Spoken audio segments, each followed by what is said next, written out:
syllabus outlines a series of key historical concepts and skills. These concepts and skills form the foundation of the syllabus, and our learning and teaching activities should, in some way, be focused on developing them. All the activities in the textbook, as a result, have these skills and concepts really clearly and explicitly noted. This allows teachers to ensure that students are aware of the skills that they're developing, and explicit discussions with students around these skills will help students to develop a really clear and better understanding of them. Source analysis activities are clearly marked and written in a way that really does invite the students to address the content of the source, but also providing it with a context, and it allows the students to explore how useful it can be in furthering their understanding of the topic.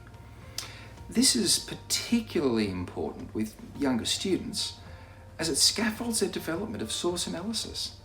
So often, sources we see as teachers are just thrown into activities or even books with little thought about how the source is actually developing the understanding of the content or the concepts, whereas the author team have worked really hard to ensure that the analysis is really rigorous and focused on developing this skill explicitly.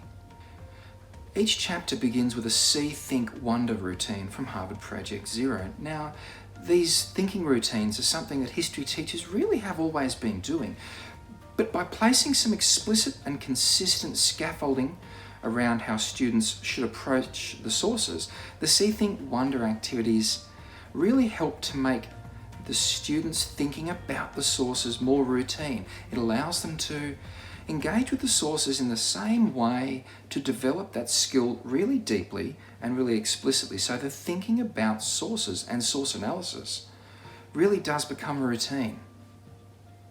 Thinking routines are not only used throughout the chapter, but at the end of the chapter.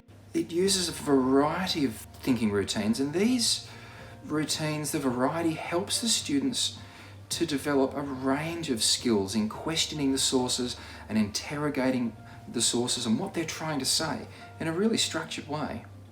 Questions in the textbook are not simply to kill time in a lesson, but to develop knowledge of content and to develop understanding of a whole range of aspects of history.